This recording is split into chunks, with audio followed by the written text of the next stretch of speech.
What's going on, everybody? This is the Clearly Distorted podcast. So this isn't actually the official episode. That's going to start in a few minutes. But while we were recording that episode, the news broke of another cop killing of a black man. It was actually five black police officers. We're going to go into a little bit more detail with that. So as that news was breaking, we were in the middle of recording.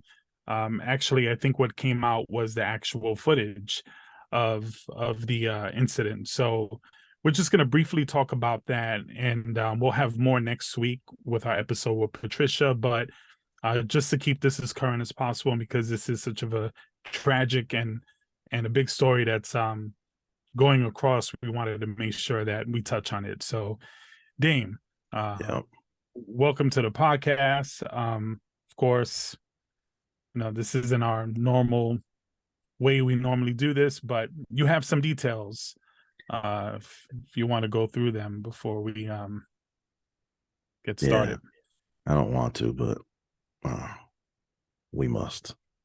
I really hate talking about these incidences, but we got to keep the attention in the forefront because police brutality is a real thing.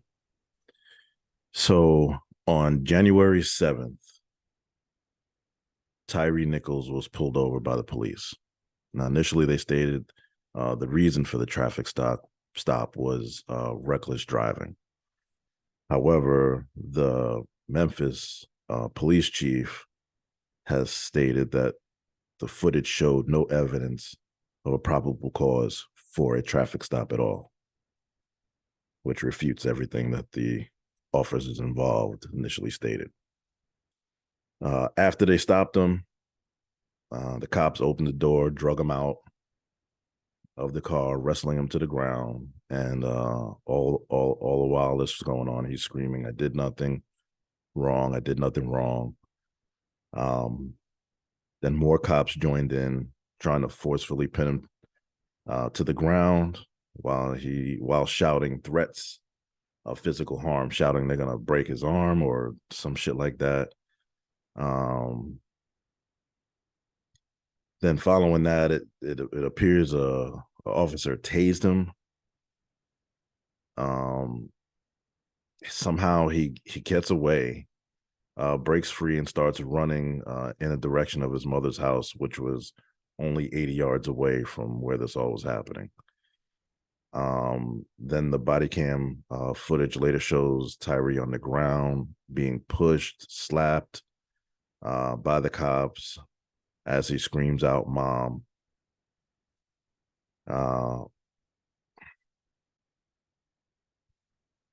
Tyre was then kicked in the face at least 2 times, beaten 3 times with a baton, pepper sprayed in his face, and then punched in his head 6 times. And this all took place in a span of 3 minutes. The cops drag him back to the car, prop him up in the seated position. He slumps over, cops prop him back up. Then 2 medics arrive,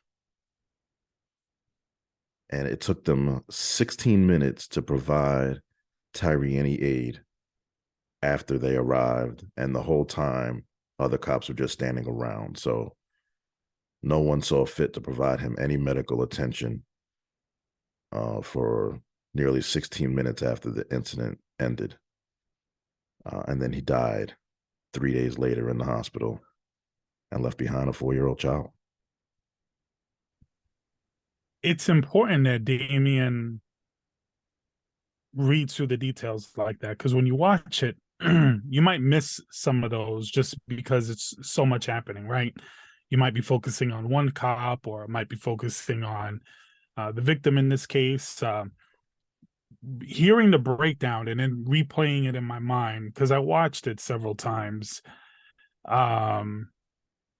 it's just another one of these incidents where you have 5 police officers, right? You could theoretically think one officer for each limb, right? One guy grabs the left, one guy grabs the right, one guy grabs, the legs and then the arms, and then the other person cuffs him, right? So that's 5 guys, 4 on the extremities, and then one just doing the handcuffing. Instead, what we have is 5 cops beating the shit out of a guy who clearly was terrified and didn't want to cooperate. He wasn't fighting them. He just was terrified. You can clearly see it in the video. He was laying on the floor. He wasn't even really resisting. He just didn't seem to want to lay on his stomach. But even when you watch it, it doesn't look like they were forcefully trying to even get him on his stomach to position him a certain way. I can't tell for sure, but it looked like in the video, every single officer in that video, each one of them were larger than he was as far as mass. He looked pretty thin, pretty frail compared to the officers. Once they had him cuffed and they had him propped up against the car, they were making statements like they thought he was high and how crazy it was. And it really looked like there was just a total disregard for whether the man was going to be okay or not. And when they were hitting him, they were measured punches. It wasn't just like hitting him to get him to move or something a certain way. They were really swinging into it. So Daym, I know you don't watch it. Just reading the description, I find just as disturbing. It's yeah. What are your thoughts? I I don't watch these clips when they come out, just because they send me overboard, and I just I'm all about protecting my energy, so I try to avoid these things. But even reading it is very upsetting. Just putting myself in his position, 4 or 5 cops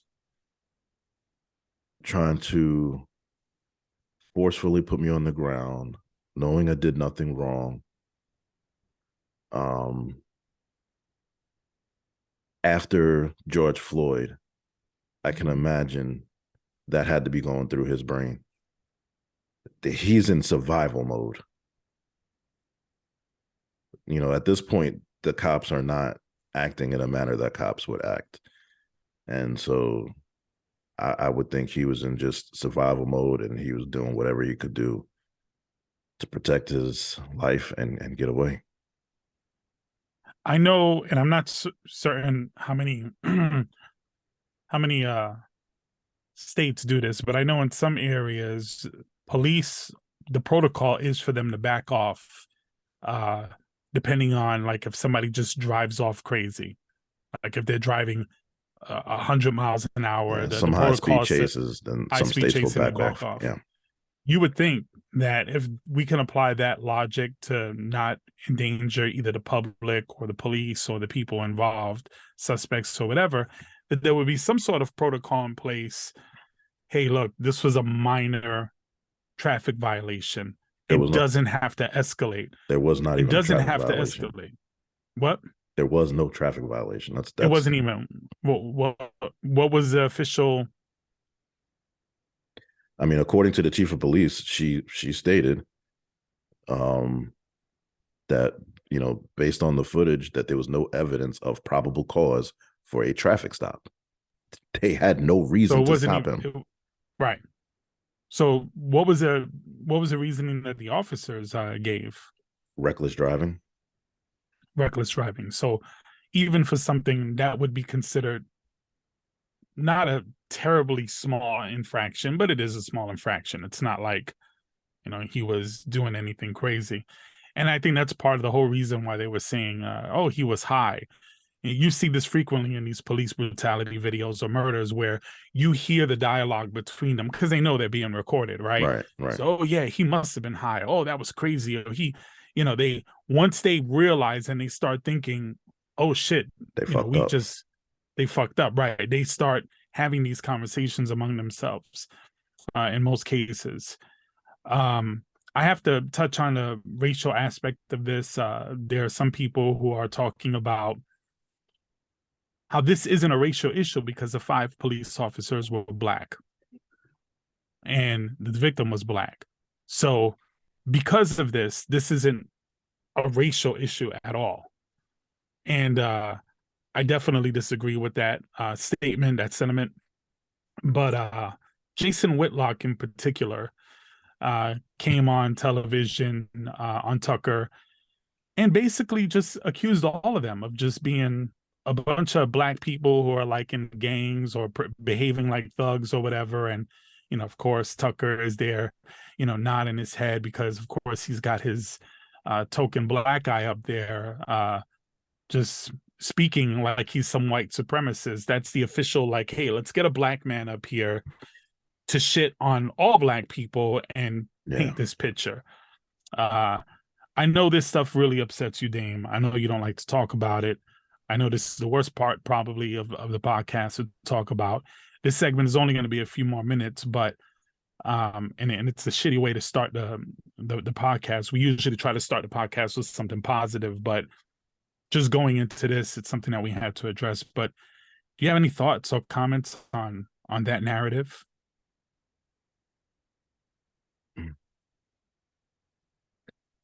Nothing else that hasn't already been said. I don't even understand why. It doesn't matter to me, honestly. We know 99.9% of the time that these instances occur, it's a white cop on a black man or black civilian. But for me, the most important part of that title is the cop. These are people who are supposed to protect us. They're supposed to enforce the law. They are not supposed to break the law. And it's just that simple. I don't care what the fuck they look like. It seems like people of color, in particular black men, they are so devalued in the eyes of the law. And it doesn't matter if we're talking about police or even in our court system. They're just entirely devalued. And again, this is just another example. Yes, the players in this story, the police officers were all black. Were they looking at him with hatred because he was black? Probably not. But the fact is that they devalued his life and they beat him relentlessly when they didn't have to. I would imagine 2 cops could have subdued him and got him under cuffs without tasing him, kicking him in the head multiple times, punching him in the face multiple times. I don't see how anyone can justifiably say that that is the way to go to restrain any individual. And he shouldn't have been dragged out of his car to begin with, but this is where we're at.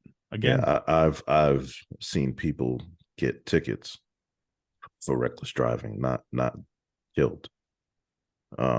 It's unimaginable. And if it came to it, I don't. There's no reason it takes 5 people to subdue 1 man. The whole reason they have tasers, I would have much preferred he had been tased than beaten by 5 men. You tase him. I don't know if you've ever been tased, but no. You're not. Most people, I'll say.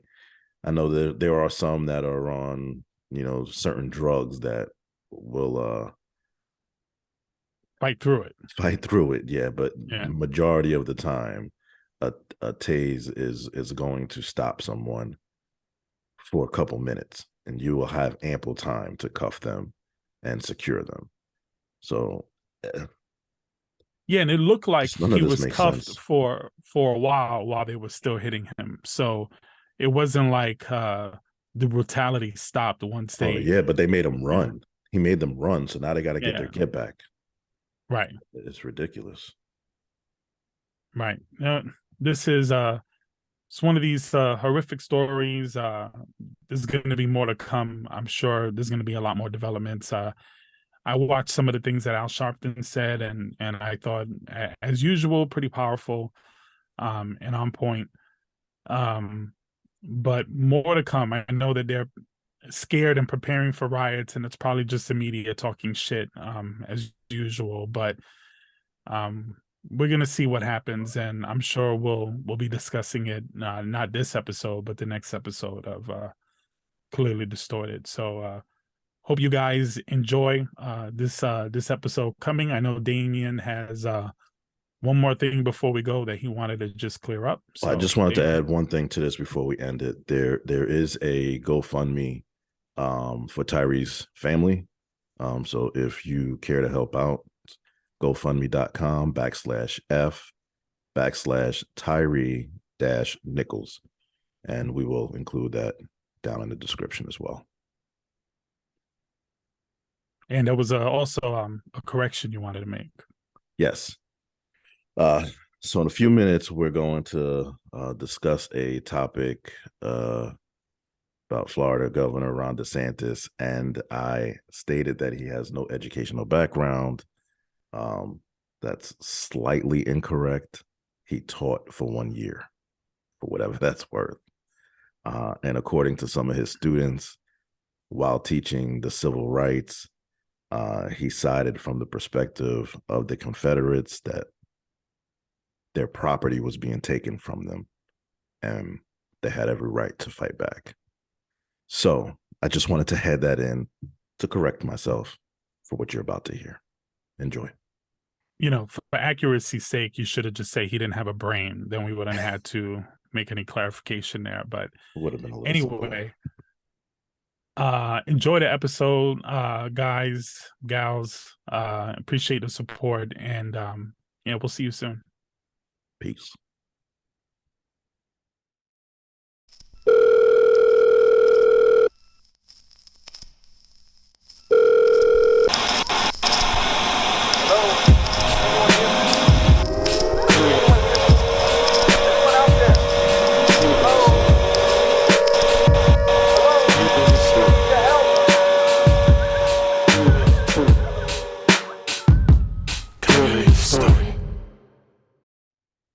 What's good, everybody? Welcome to the Clearly Distorted podcast, the podcast where we discuss our clearly thought out ideas shared through our distorted lenses. I am Damien, aka the Shower God, aka the Devil's Advocate, and he is Julian. You guys already know, aka the Prolificator. As you can tell, we're down one once again. Yeah. Patricia is in the process of commuting back to the States, so she couldn't be with us today. So it's just be the two of us. What's going on, my man? Nothing much, man. You know, Patricia, safe travels, and we'll see you soon. But yeah, another episode. Episode 15. We on 15. 15. I'm so proud of that. Yeah, man. So proud of that. It's a big deal. Yeah, you know, there's work that goes into this, and I know, you know, we're starting off. We're real small right now, but I think in the not too distant future, we're gonna be looking back at these first episodes, and there's a lot to be proud of. So if you're joining us, we'll be looking back at these episodes, cringing like, oh. Yeah. Oh, you know, look at that background. Oh, look, he's wearing a Whopper shirt. By the way, shout out to Daniel for the hookup. Basically, he said that my bald head looks like a Whopper or a Milk Dud. Yo. So yeah, in honor of that, he hooked up a shirt, and I'm cool with it. I told him I'll rock it, and I'll even rock it on the podcast. So good looking Daniel. Good looking Daniel. He's actually my youngest daughter's boyfriend. So okay. I'm gonna call him from now on Little D. What's up, Little D? Oh man. What's up, Little D? Thanks for the shirt. Thanks, Little D. That threw me off, man. I don't even know. I completely forgot what I was about to say. I always manage to yes, this is true. Accomplish that in some way. And it is not very difficult to distract me either. So yeah, it's double whammy. But anyway, guys, we got a show for you today. So many topics. What's up with you, Daym? Same old same. Yeah, nothing new really. Working, grinding, Yeah, I know all about that, man. I work and grind all the time. working, grind. Man, I was thinking we were just talking about the future of the podcast and looking back to these moments, but I think back to how long we were just talking about doing this. So to actually, be doing it, it's a big deal because we talked about it for a long time. A few years. It was a few years. I think the first so. time it came up was like a couple of years ago where we were just like, why are we not like recording these conversations? Yeah. Like, because we've had some interesting one over the years. I mean, we're talking all through Trump's presidency. Yeah, we've been doing this since 2016. Yeah. 2015. So 8 years of doing this shit.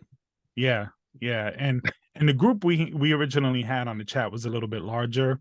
Yeah. And we initially wanted like the whole crew, but logistically it's really hard to get everyone, right. to do it at the same time. So, between their life and stuff. It's not logistically hard. It's impossible. It's impossible, yeah. So to get that many people together on one time and on the same accord and equally dedicated, and it was we went through a lot just to get to this point. So but here we are. Yes. Oh, look at that. Huh. We're like-minded this week. Oh, something new. We'll see how it goes. See how long that shit lasts. Well, last week we I'll say we raised the topic of DeSantis and Florida opposing the AP African American Studies course. We didn't get too much into it, so we'll say we raised it, but today we're gonna dive in. Are we becoming a communist country, bro? We've been kind of heading in that direction for a long time. I think I don't even know if there's a word to describe what we're becoming. I think we're gonna have to probably invent some new things because we're all over the place. Yeah, a little bit of capitalism, a little bit of communism, a little bit of what is it? What do they like to call socialism? Socialism, socialists, and all this. Yeah. So maybe the answer is a bit of everything. Who knows? Yeah. We're not really a democracy either. So that's it's another topic for another day. But Daym, I got a lot to say about this whole thing with DeSantis. Yeah. So if you don't mind, can I kick it? Yes, you can. All right. So let me break this down because there's a lot happening here, and I got a lot of thoughts on this. So if we break down what's really happening now, history is being erased. Now, this isn't anything new, as Daym and I just touched on. We've been going through this for a long time. America seems to want to just have a very limited scope of what civil rights are, what Black leaders are, what people of color leaders, their leaders are. They just want it very limited. And they definitely want to change history, as we've seen everything from Jesus to Christopher Columbus to everything, right? So they act like Rosa Parks and Martin Luther King are the only Black leaders to ever exist. Seldom ever you ever hear, especially in schools, them talk about Malcolm X, right, or Stokely Carmichael, Nate Turner, James Baldwin. The list just goes on and on. Great people, great leaders, and they don't ever talk about them. Why should they, right? And not only has this been happening in our schools, but just in the media and society in general. They silence everything from conscience rappers in the 90s to even removing the word slave out of a lot of the history books that we see there because they just don't want it. And the history of this country is really important. and teachers on the front lines of teaching these lessons to our children, and they're just not being taught. And now teachers are facing possible jail time and being felonies or being felons for teaching things that aren't meeting the criteria of this woke bill that DeSantis has in Florida. But really and truly, this is nothing but a dog whistle for white supremacists. And like the term woke, and like they've twisted Black Lives Matter, it's all a red herring. It's just not real. So I got a question that keeps coming up in my mind when I hear this thing where it's talking about protecting children. And that's, how many of these kids that they're protecting have cell phones, unlimited access to the internet, unlimited access to all kinds of material. But all of a sudden, this particular thing is extremely dangerous. And what are we talking? We're talking an AP course for high school kids. This isn't even for protecting children. These are young adults that we're talking about here. So I ask, what's next? Burning books? I thought the right wing was supposed to be against, big government. But what's next? Because they've already ignored a lot of the history of colonization, racism, and slavery in this country. And speaking of books, I'm going to wrap this up pretty quick, but it reminds me of a book from an author I used to read a lot when I was a kid. I don't know if you've ever read Ray Bradbury, but some of his popular books, Martian Chronicles, Something Wicked, This Way Comes, and of course, Fahrenheit 451. And if you haven't read it, I used to even watch they had a show on HBO, Ray Bradbury Theater. It's like little short stories that he had. But in Fahrenheit 451, it tells a story of a guy named a person named Guy Montag, and his transformation from he was a book burning fireman to a book reading rebel. That's the synopsis. And part of that is that he lived in an oppressive society that attempts to eliminate all sources of complexity, contradiction, and confusion to ensure the uncomplicated happiness for all of its citizens. Now, while this story doesn't totally line up with what's happening here, the synopsis definitely does, because DeSantis wants us to basically live in an oppressive society that attempts to eliminate all sources of complexity, contradictions, and confusions to ensure the uncomplicated happiness for all its citizens. And when we're talking about all of its citizens, we're talking about specifically white citizens. Yeah. He doesn't want any white people to feel uncomfortable with the idea that this country was stolen and it was built on the backs of slaves. Ditto. I was waiting for something there, Daym. No, I couldn't think of anything more clever to say. Like I agree with everything you said there.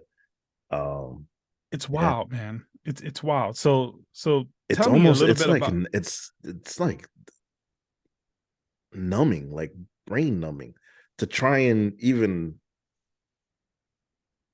just the idea of having to realize that this is actually happening. It's like I can't even, my brain is just like humming. It's like it can't process this shit. It just is so crazy.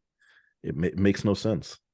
It's funny because when you see footage of world wars and the civil rights movement, what we're looking at is most of that is in black and white, right? Right.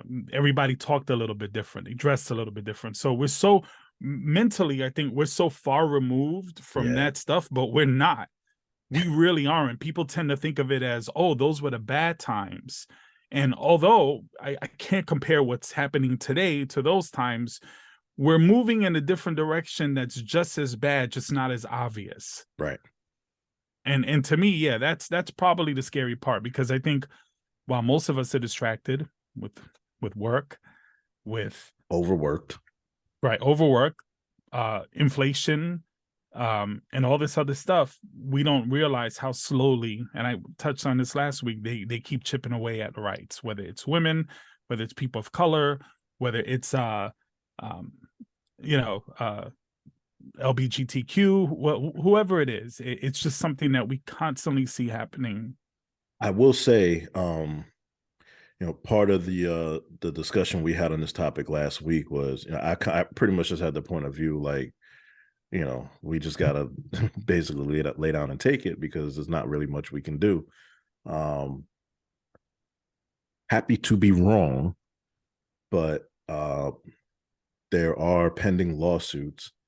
They're basically threatening DeSantis that if he doesn't come to the table, then there's going to be a series of lawsuits. So hopefully that will be the start or the spark to apply enough pressure to get this thing where it needs to be. Plot twist. Did you hear about the governor from Illinois? No. He's saying, you know what? Because, DeSantis has been running around saying that the whole bill is basically just a tool to get queer studies, right? So now the governor of Illinois is saying, you know what? We won't accept the AP class if it doesn't include Black queer history. So that's funny, because I did mention what's his name, Baldwin. So right. It's funny that is actually a part of the history that they don't want to teach. That for them, that's two taboo subjects that they don't want to deal with. Yeah, but it puts the people putting the course together in a tougher spot than they already were, because now, if they do get into negotiations with DeSantis, and that is a topic that maybe has to be removed from the syllabus, now they got this guy saying, no, I want this in the syllabus. So, who are they appeasing? Or then do they end up coming out with multiple versions of this course, which is then more expensive, because just creating the testing for the course and all of the procedures is an expensive thing, and then to have multiple versions of this would probably be unlikely. So I guess we'll see how that works out. But here in Florida, it just doesn't seem like they're I can't. He's saying it's necessary that we have Black history studies, but won't accept. He wants to be the one to tell the story. Him and his people. This is what I don't get. Like, he's the governor, right? So of course he's the overseer of all things Florida, but he has no background in education. So how is his input so heavily valued? Because he won the election. So that's the only reason why. I guess. But it's just like, before Daym, let's take abortion, right? So for years, Republicans would run on pro-life, and they would try to put up these votes or whatever and do certain things to take it away. But a lot of times it was symbolic, right? They knew that it had no chance of passing or whatever, but it was just a symbolic gesture to the right? Today, these things are passing. Yeah. These things are happening. Like, this isn't symbolic anymore. You see these things happening, and they're like, no, we're just going to do it. I would have never imagined that it would go this far, to the point where it's kind of hard to even know what's in the study if you're not looking up for it. I know you pulled up, some interesting facts on it, but in some ways it exposes it a lot more to the general public, but it literally is a modern day version of book burning. I agree. I did find the syllabus of the course, and just reading through the syllabus, not the what each chapter and each section was about, I would have loved to take this course.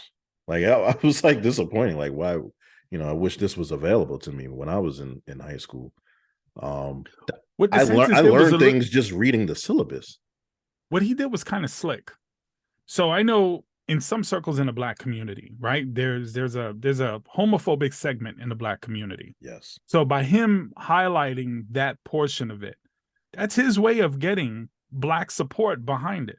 Because that's really, in that press conference, that's what he really highlighted. That's what he's talking about. Right. There were, and in actuality, there were 6 areas, but that is the one he chose to harp on TV about. Exactly. Because he knew precisely what he was doing. But for me, that's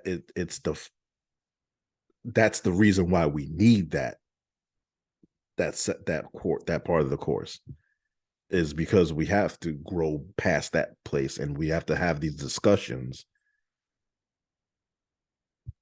to get beyond where we are or have been. Yeah, and it has a lot to be of talked about. It has to be talked about. People don't have to agree with everything that they're taught. Right. I mean, we still have a free thinking society, right? Like you could think whatever you want.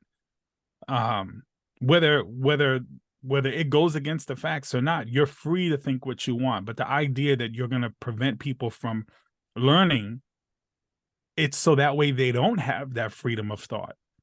There is a lack of choice between understanding what someone else's perspective is as opposed to what we currently have now. So I think it's funny how it's perfectly okay to still continuously keep teaching about how great Christopher Columbus was, right? And something like this is an issue. Having the word slavery in school textbooks and history, it's an issue. I remember a couple of years back, I don't know if you remember this, there was like a whole big thing where schools, I think Barack Obama had like presidents will have like a speech that just dedicated towards like schools, like children in schools, and they would broadcast it during a class.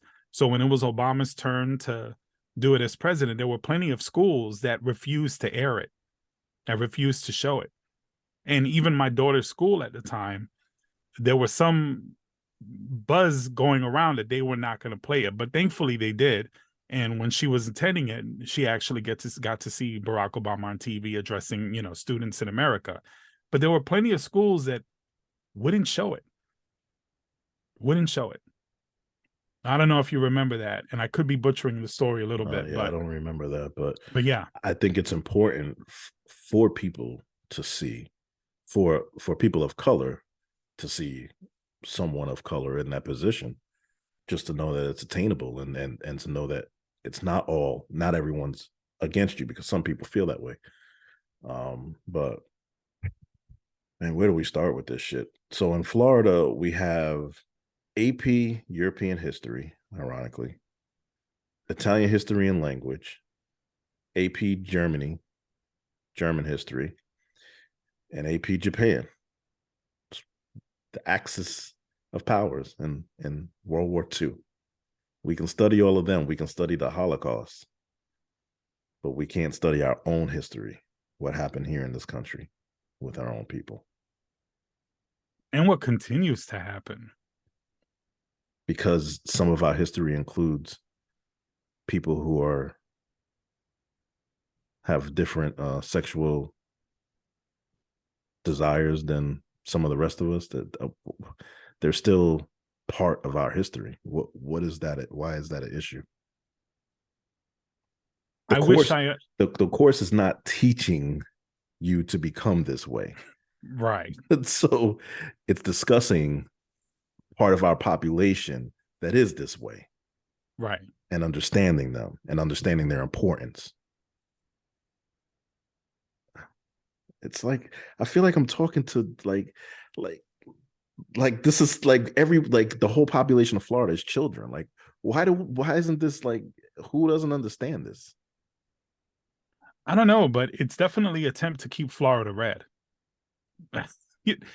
It really is. Like, I mean, I don't even understand that. It's an AP course. Most kids are never gonna even qualified to take AP courses. It's definitely designed to keep people ignorant. That's the whole point of it. The whole point of it, period, is to just erase the history and keep people from knowing it. Yeah. And yeah, that's all it is. Like, I mean, like I stated in my Can I Kick It segment, how often are they talking about other civil rights leaders? How often are they showing positive things in the Black community? How often are they doing that in his Hispanic community? When are they talking about Puerto Rico? When are they talking about all these things? We learn more about Europe than we do about Puerto Rico, what we do about African Americans in this country. We know more about Christopher Columbus and and the fucking ships that he came in, The and French. We know right. we've learned far more about them, those countries, than we do our own. I would guarantee too, kids would be way more engaged in school is if they were able to connect some of the things that they teach in history to what's happening in their very neighborhoods and in their lives now. Right. Because we can draw a line throughout history and you can see how things are affecting us to this day. That's where the learning should come in. Shit, in Germany, in the schools in Germany, they talk about the Holocaust, which was arguably one of the darkest things that's happened in the modern world. And they talk about it. They talk about Hitler, and you can't deny the Holocaust over there. Right. It's a law, I believe. Right. So why is it here in this country? Not only are we doing the opposite, because it is totally a 180, but they're even going further than that, in my opinion. And now they're just trying to hide the history and pretend that it doesn't even exist. Hide some of the history, because as Patricia pointed out last week, that we can't learn about this history, but we can embrace, all of the Confederate statues and monuments, because that's history, right? Right. Same people making an argument for removing AP courses and stuff like that are the same people who want to keep these Confederate monuments standing. Even how I've seen documentaries and I've read stuff about how we just destroyed the native populations throughout the country, wiped them out, and none of that is being taught in the schools. I mean, when I went to school, I remember the way we were taught was like the Pilgrims came and they were so good friends with the Indians, they call them Indians, right? Even though they weren't from fucking India, but so good friends, and this is the food and this is everything, and and everything was happy. And I remember we used to make the cardboard. You remember the little construction paper? I remember we used to cut it and wrap it around our heads with a little fucking feather. And it's just like, that's what this country has grown up learning. And the fucking AP course is a problem. It's crazy, because that shit is the furthest from the truth. Right. Then on Sundays, they go pray to white Jesus. You know what I'm saying? Like, Sky Daddy. Yes. If you wow. I'm not making this like an atheist segment here, but I just heard that term the other day, and I thought it was the funniest thing. I took advantage of the moment. Wow. Yeah. When DeSantis talks about it, and he touts his anti woke act, it makes you feel as if this AP course is to oppose the woke act. But what they won't tell you is that this course has been in the making for more than a decade, long before DeSantis was governor of Florida. So it has nothing to do with that. It's about teaching African American history. I wonder what fucking backwoods redneck ass fucking racist tapped the Satan on his shoulder and said, hey, this is a course we should just fucking get rid of. Because I'm sure he had no fucking idea that it existed or none of that, because he's a buffoon whenever you hear him speak. So I wonder, like, where did that come from? Like, His what the was the spark for this initiative? It's and so even the language is very deliberate too, right? The woke, stop woke act, right? Because what are people complaining about on the right? yeah. In society in general, right? But it They doesn't lump it even with cancel culture, but it's not real. Like I said, it doesn't even make sense. well, it's a red herring, right? It's designed to mislead people to a certain direction, right? If you say something absurd, like we were talking about this, the Aretha Franklin, Natural Woman, right? We were talking about this, and they made up some story about, well, they didn't make it up. They posted something from a parody from a site as if it was true, saying that trans people are opposed to that song and we should get rid of the song Because there because is some no such thing as a natural woman. right. A Right. So song that what they're came out in the doing, 60s, by the way. right. So you miss when people hear that and they say, "Oh, look at that woke crowd. Oh, that's wokeism." So what happens? People start feeding into the shit. And we've been doing this now over and over and over and over. Same thing with cancel culture. You keep saying that over and over and over again. And now all of a sudden, someone who's convicted of sexual assault is supposed to keep their platform according to these people because, it's cancel culture. So these misleading statements and the way they go about trying to take something that's generally accepted as things that people don't like, and then they lump it in with this other shit, and all of a sudden you got this stop woke act that probably to a lot of people is a good thing. The sad part is that I don't think it has anything to do with the people in Florida as far as his intentions are. This is a bigger picture for him as he, shifts towards running for president. So this is his stand to say this is where the country's going to go.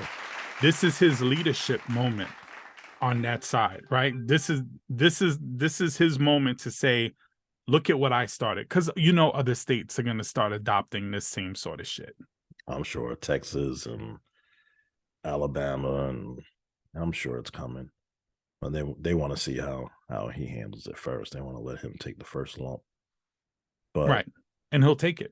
He'll take it, and he'll probably I'm not going to say he's going to win the battle, but he's already accomplished what he set out to do. You think so? It's that dog whistle. Yeah. His people picked that up. They love that ballsy racist shit. That's why they love Trump. It's like how close you can get to being a total bigot without being labeled it. How close can you get? What action can you do? Yeah. And they love that shit. For sure. But I think if he ends up conceding or compromising, then I don't know if that goes as far as he would have liked it to go. Well, then he could always make the argument that he wants to make it a federal law if he becomes president. He could do some federal shit where obviously that would be, it should be impossible. I mean, it should be impossible. Fox News is allowed to spew their racist, lying shit day after day because of freedom of speech. Well, I think we should be able to teach children factual things and important things for the same reason. I don't want to veer off too far from this conversation, but it's looking like Fox News might get a little spanking here soon because of that, a little $1 billion spanking. Coming soon, y'all. I would like to take the opportunity to use this platform to oppose, not even to oppose, just to present the full picture, because DeSantis won't give it to you all. So, like I was saying before, that this program has been in the workings for more than a decade. The AP program has worked alongside colleges, universities, secondary schools to create this AP course. So it's not a group of 5 people or 10 people who said, "Here, this is my idea. This is, what we want to promote." This is too large of a working for it to be about spreading queerism in this state or this country. While working this, they were drawing from the expertise and experiences of college faculty and teachers across the country. The course is designed to offer high school students an evidence-based introduction to African American studies. So, it doesn't even get like super deep. As I was reading through the syllabus, it just touches on a lot of stuff. Just like I said, an introduction, just introducing this information, these ideas, these perspectives of our history and culture. And just to give you an idea of what's included in it, and I guess we can maybe once we post this, we'll share a link so that everybody can view the syllabus on their own if they care to. But it's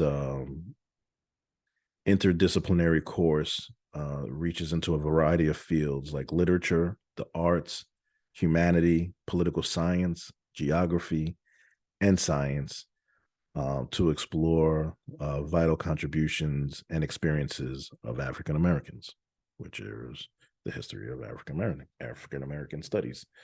So it sounds too positive for them to allow. Like, that's too fucking positive for them to allow.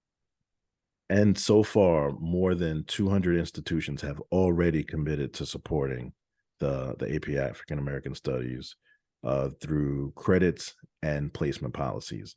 So,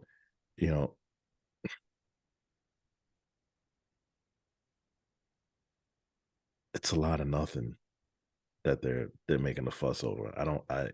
I wish they would make a bigger point. If he said not just, oh, they're promoting queer studies, if he would have provided an actual section from the literature and says, here is what I have an issue with, so that we can see it and we can make a determination, instead of him just saying, oh, they're trying to turn everyone's kids into queers. Because it's not based on anything. He doesn't have that information. Right. But it wouldn't make it any better. It would just be him exposing himself even more. So he's going with the easy thing to attack. I won't go that far, because maybe there is something in there that maybe shouldn't be taught. I read through it. I didn't see it. I'm just saying in general, right? But you're saying that as if you somewhat, like, again, Mr. Devil's Advocate, right? So you're saying this in a sense where, hey, he should apply better logic. I'd feel better about it if he did. And I don't understand. Like, it is what it is. Like, it's plainly obvious what it is. Yes. You just don't want to know that Florida has a governor who's all about that. No, I'm acknowledging that. What I'm saying is it would have, his maybe point would have been received better. Maybe he could have approached this better. He might have even been more successful if he approached it that way. Where, I don't know, maybe I'm trying to humanize him, but I guess what I'm trying to express is I do agree to some extent that parents should have some input or involvement in the education. I've seen books that kids have brought home from reading that made me uncomfortable. So I agree that we should have some input, but I also am aware that we're not education professionals. He's not an educational professional. So our say shouldn't be the final say, but I think there should be some compromise or middle ground. If there's, a consensus, a mass consensus that has a issue with the same thing, then there should be some adjusting there. So if his issue was presented from that point of view, whether I agreed with him or not, then I could at least understand it.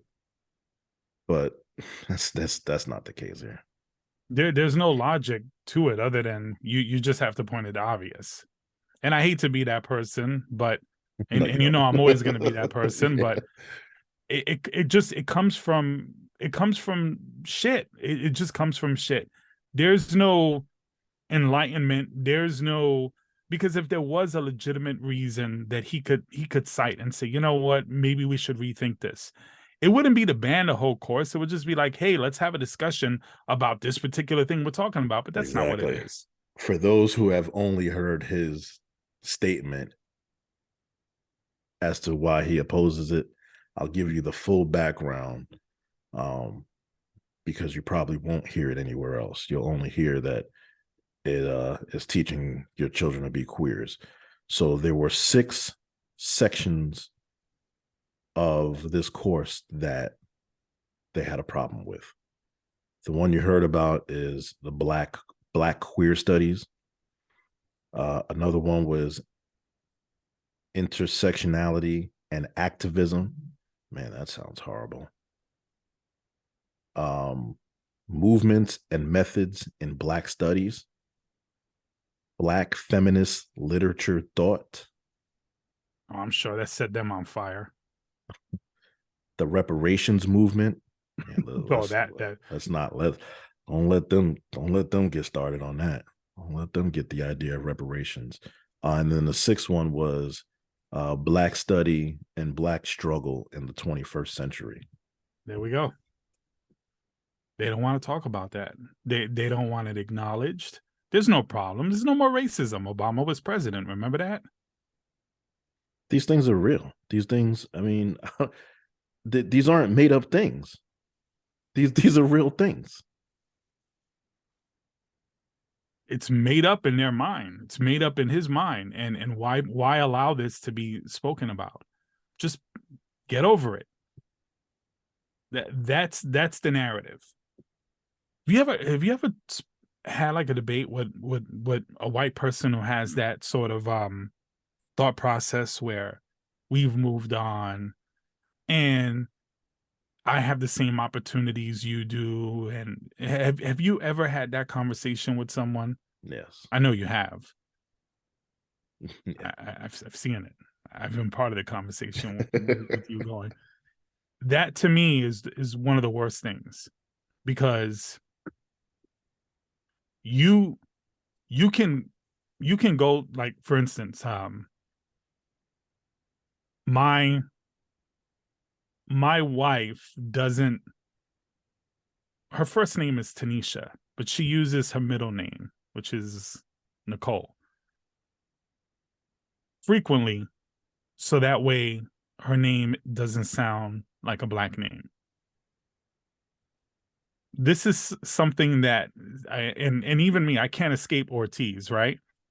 So, you know, when you are a person of color and you Yeah. have a certain name or identity or whatever, we struggle with this shit all the time. So for Yeah. anyone, you know, on the opposite side to sit here and tell any of us that the opportunities are the same and everything's the same, it's a joke. I can tell you firsthand, I kind of have the same experience as your wife. My first name is not very common. It's not known to be white or Black. It's kind of probably 50-50. So my last name, you would never expect a Black person to walk through the door. I have seen the shock. Show up somewhere. Yeah. I have seen the shock on people's faces when I walk in for an interview. Oh, this is your resume? Yeah, it's me. Mm-hmm. So we'll call you. Right. my name for sure has gotten me through doors, for sure. So and it's obvious. So yeah. If my name was Johnson, you're telling that'd me, probably be different. so you're a benefactor of white privilege. Yes. I guess. Yeah. It's got. I'm sure it's gotten me in doors that I probably wouldn't have gotten. Well, along with my resume, because my work speaks for itself. So when you combine my resume with the name, yeah, let's get this guy in here. And then once they see the charm, it's over, right? Yeah, I get that. Whew. You know, I worked at a place years ago, and I was I'll tell the story. I was a manager at a coffee house, ice cream shop, coffee house, right? And we had hired um like a co-manager, and she was super racist, Mm. and I didn't realize it. And you know, we're working, and you know, she would throw her little right-wingy comments every once in a while, and I would just you know, and we would occasionally have like political conversations, but nothing really deep, right? But one day we're looking for people. We were like desperate. We like two people quit, or one person quit, one person got fired. So we really needed the coverage. So we started interviewing people. And she freely admits to me, and I don't know why she thought that this would be a cool thing, but she started throwing applications in the garbage. Anything that had a black sounding name or a Spanish sounding name. She freely admitted to me, oh, you know, we don't want them because they're not going to work right. And of course, you know, being who I am, I lost it. And she tried to say that she was just joking, but she literally was throwing them in the trash. In the trash. And I was coming in when she was doing it. Well, you know, I complained about her and the whole thing, and she got fired. So if you're watching this, bitch, fuck you. But anyway, it really is a thing. It's not an exaggerated thing. I've seen it firsthand from an employer point of view and from an employee point of view. And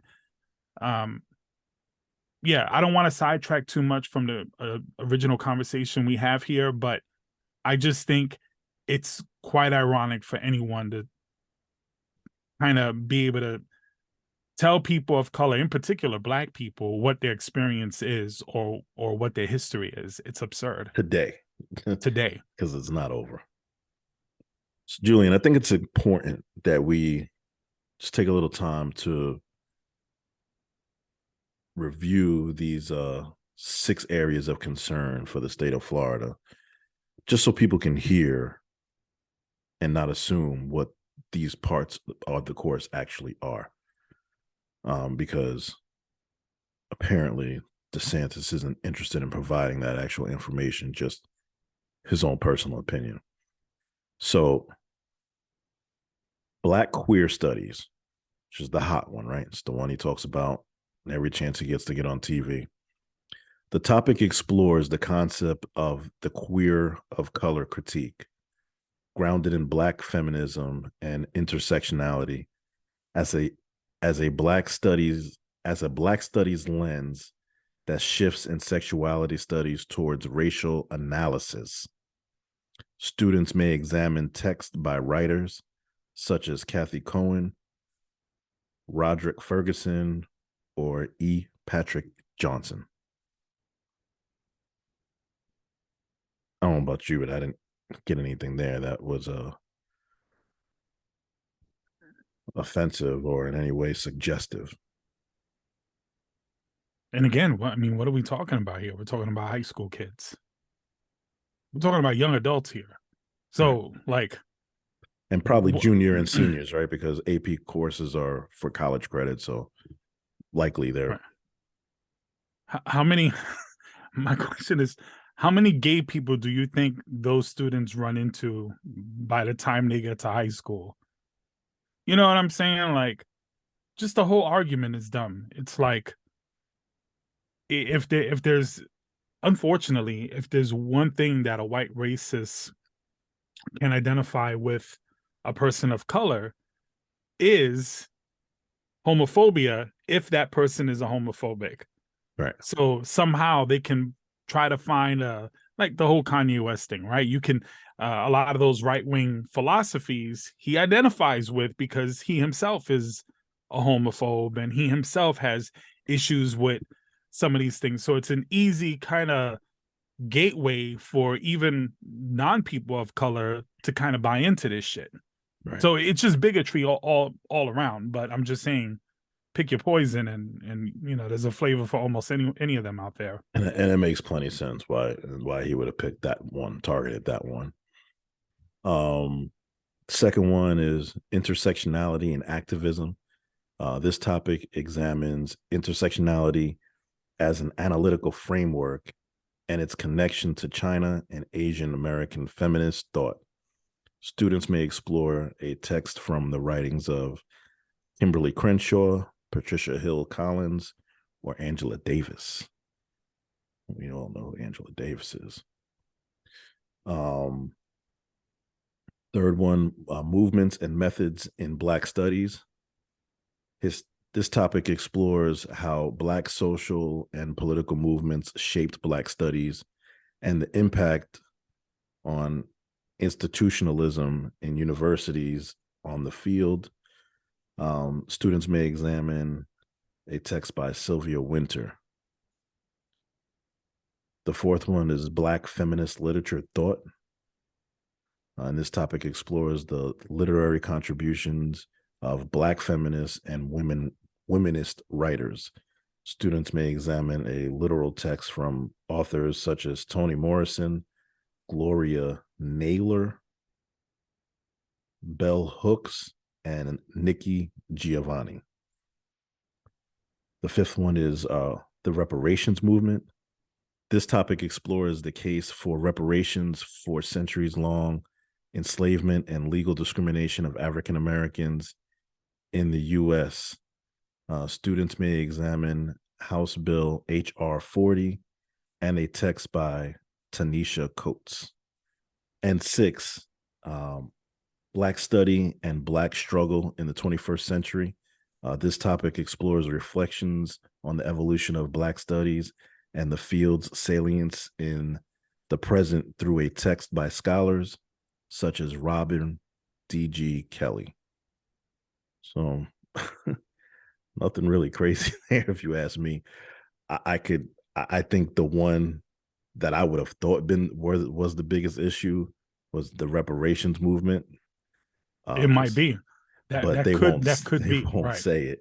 I think you're right, man. I think they picked the queer studies just to try and find some commonality among Blacks and whites, and to not make it a political thing. But when you read it, it just doesn't make sense.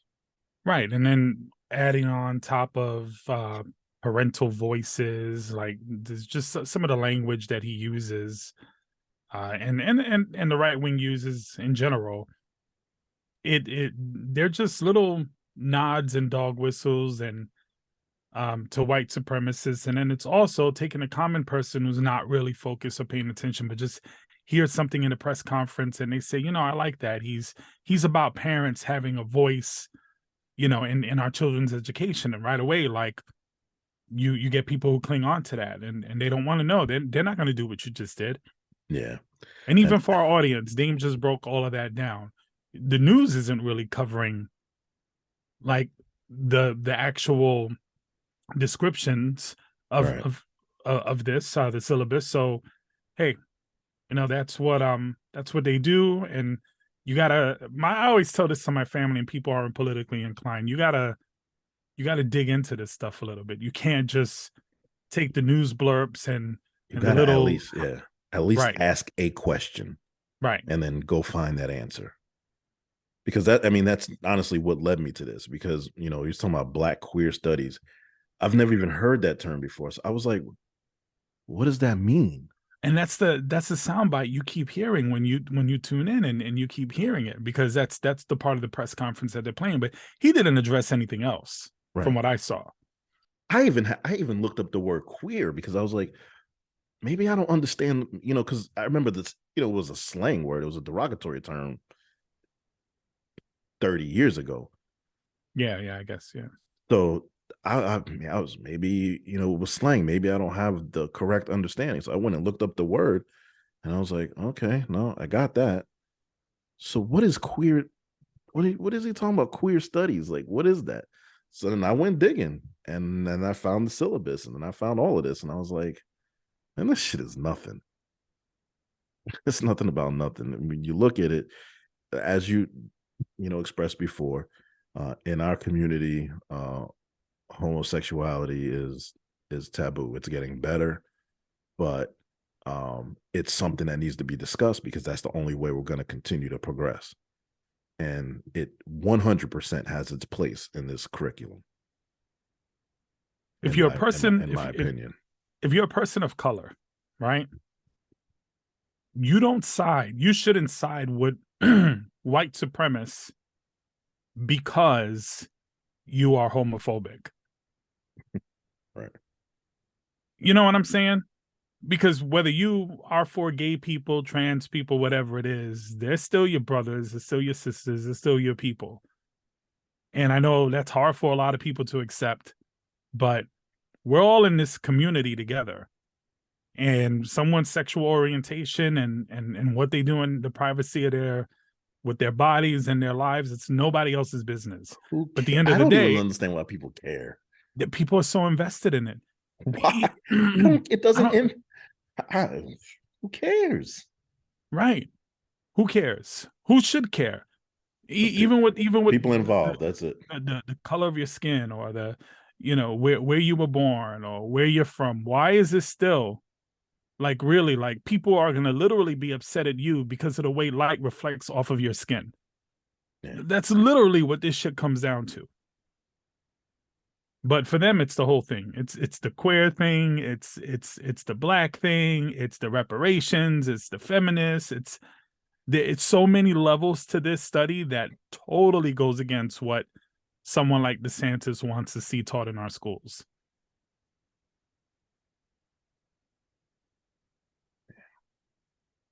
Times we live in, man.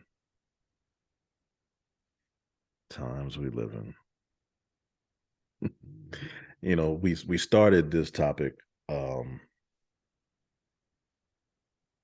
guess, with the DeSantis anti-woke bill and this fake or made up rage, and that shit rolls right into the next topic.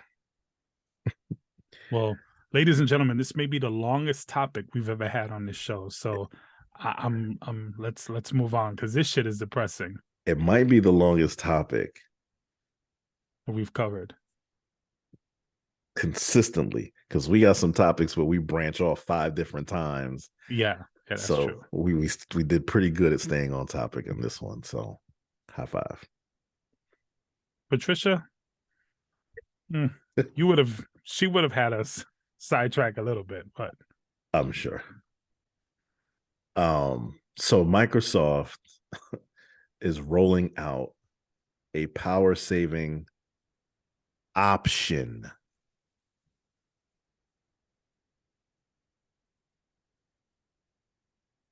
Keyword. Keyword is option. And for some reason, it's sending conservatives into a frenzy, or a fake one anyway. And they're ironically, they're using the same term, woke. Right. They are. Yeah, Microsoft is going woke because it's leaving a less carbon footprint. Right. How does that even relate to woke and what it really is? Because they said that because of course it's indoctrinating children to XYZ, right? So the idea that you could potentially save a little bit of money on your electric bill because your Xbox is on standby a certain way or whatever this does, that's a positive thing. And they want to go ahead and turn that into something else. I remember they were saying something to the effect of, let kids just be kids. Right. Let them just play like that. Why do they have to worry about this stuff? But so let's talk about the facts. Let's talk about the facts, because the studies show, Daym, you have the numbers there. The studies show that 20% of all gamers are under 18, which means 80% of gamers are fucking adults. So the whole view of trying to indoctrinate children and let kids be kids is straight out of the window. I just want to add to that because I'm a gamer. I'm a serious gamer. And this has been something that I've heard my entire adult life is, oh, you play games. Like I'll hear this from other adults, and even the way they say the question makes me want to punch them in the fucking mouth. I'm not gonna So it's lie, really, the stats were shocking to me. I'm not gonna lie. look, when I was like, I'd say like when I was maybe 19, 20, when I was a kind of a badass and I was a different Julian, still beautiful, but just, different Julian. When I was that person and somebody would say something stupid like that, oh, Julian, you're 20 years old, you still play games? And I'm like, yeah, still, and I'm still fucking your mother too, but, I get to do both. It's all right, So that was usually like something to that effect. That would be my comeback, But anyway, continue. So this option reduces the power draw when the console is off. When it's off, it Great reduces the thing. power draw, but you can still download games and update while the console is in this state. So it literally is changing nothing but your electric bill. And maybe it may be minute changes, but it is. and Each one you add us all together makes right, that impact. millions of people, right? And here's a crazy thing: it's freaking optional. It's optional. It's an optional setting. Right. So if you want to be an energy wasting prick, you don't have to turn it on. Oh, when my computer's off, I don't want it to draw less power. I mean, when my Xbox is off, I want it to get all the power it can get because yeah. I know, yeah. And not that Fox News is hitting this angle, but some gamers saying, oh, well, my boot up is a little bit slower because of it. So a couple of seconds slower. We're talking seconds here. We're not talking like you have to wait like 5 minutes or whatever. It's a couple of seconds slower. So I tell you, I as much of a gamer as I am, I've never been in that much of a rush to start my game. Turn my system on.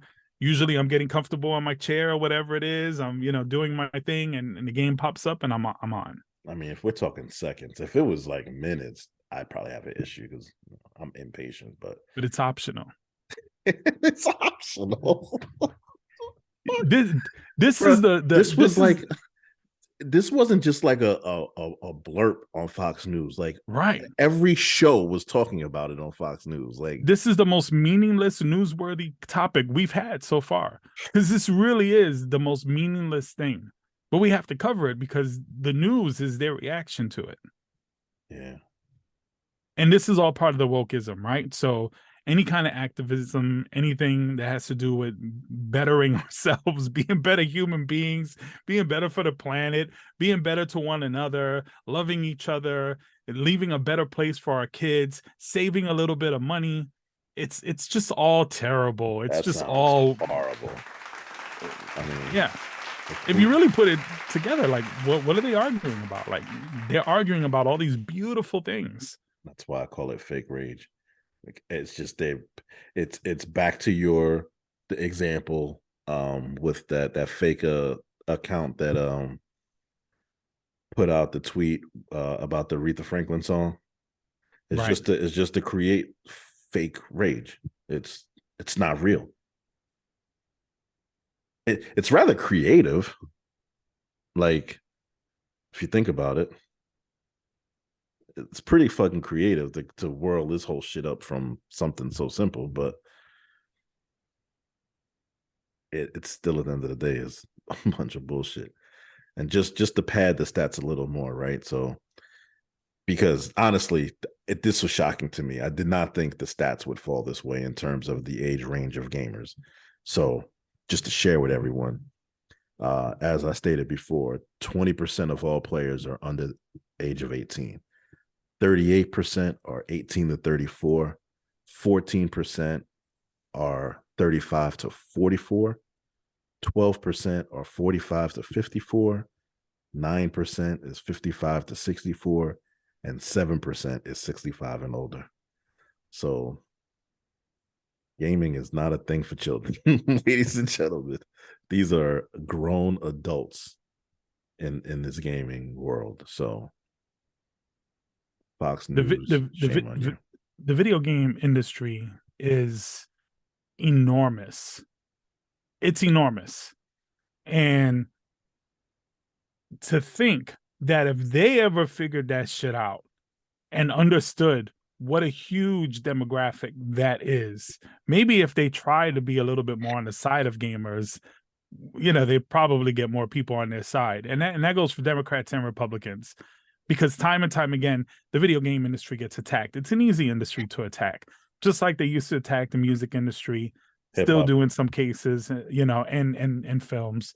So it's just an easy thing for them to attack. But I think the average person doesn't realize how popular the industry is across the world. I'm definitely one of them.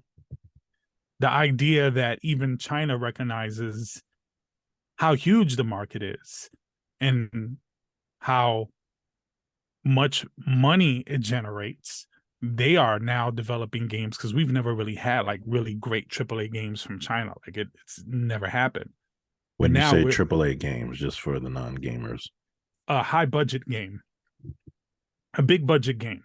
So when you say like AAA, you would think immediately like God of War or Elden Ring or Grand Theft Auto, Red Dead Redemption, games like that people are familiar with the names, Call of Duty. Those are AAA games.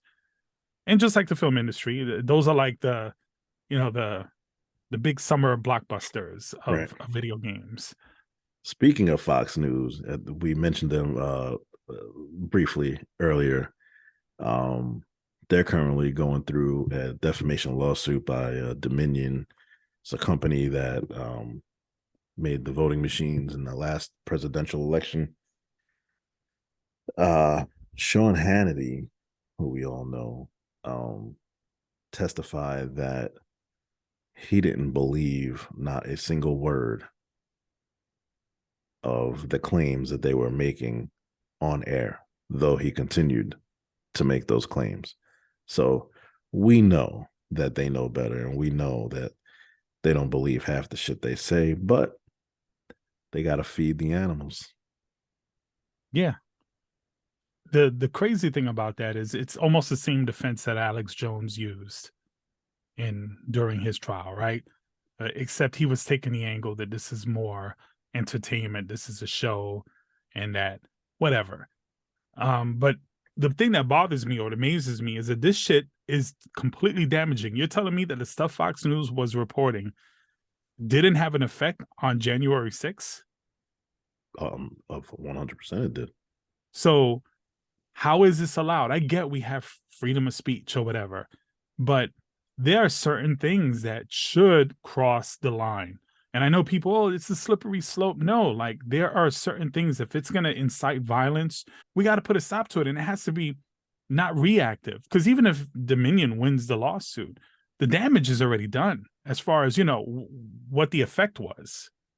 I think people have a very loose understanding of the term freedom of speech. It does not mean that you can say whatever you want to say. It just does not mean that. And as journalists and news broadcasters, they're to be held to even a higher standard. They should be responsible for verifying that what they're saying is factual. You know what I wish we could do? I wish that we could have a federal law, right? Some amendment to the First Amendment, whatever. Federal law that states, you know what? Let Fox News say whatever they want. But there has to be a disclaimer before their show that they are not really news. That this is a commentary or just something that states that, you know, the opinions expressed here aren't necessarily true or factual. Their sources aren't vetted, something to that effect. So that way, even if they have to say it in the disclaimer, so it doesn't matter what nonsense they spew on the show, we could always go back to the fact that they're just not real. It's entertainment for shit people. I would be okay with that if it included that they could not use the word news in their name. Exactly. They should be called what should we call them? Fox what? Unfair and unbalanced. Instead of Fox News, maybe like I don't know. We got to come up. We got to do like a segment on that. Like that's what we got to do. When Patricia comes back, maybe we should come up with a new name for Fox News.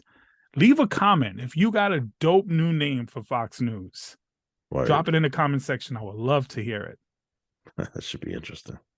Matt Barnes spits on his fiance's ex at the Niners game after alleged threats. It looked bad, right? We saw the videos. Matt Barnes has his reputation. Instantly, I'm like, Matt, you know better. What are you doing? He's on top of the world right now. He's on TV. He's got a super successful podcast. Like, his post-basketball career is better than his basketball career. And when you hear him speak, he seems like the most rational person. And then you hear these stories and Matt gets busy. Yeah. I'm not gonna front. I'm so much of a fan of Matt Barnes. Like, I feel what he does. I feel his vibe, his energy. Like, I'm 100%. I feel you. I'm in line with, like, I rock with Matt Barnes. If he ain't with it, I ain't with it. That's yeah. I'm sure that dude was talking some shit, Matt Barnes was like, "What you say?" Yeah, so like when I saw the video, I was like, "Oh man, they're gonna take him down." So then I did some digging. So Matt Barnes actually submitted an application for a temporary civil restraint order filed against in LA County 2 days after the incident. So after this happened, he went in and filed a restraining order. In the court documents, Barnes says that Patterson, which is the guy's name, his fiance's ex, has hunted me down, aggressively confronted me. He's yelled profanity. He's yelled threats at me. He's called me names, incited the crowd around him into a frenzy by yelling out his full name repeatedly. Barnes added in the statement, Patterson eventually shoved me, and I was forced to push him off of me. He continued, I did not want the altercation to physically escalate further, and out of frustration with him seeking me out and his unrelenting repeated harassment, I spit in his direction in disgust.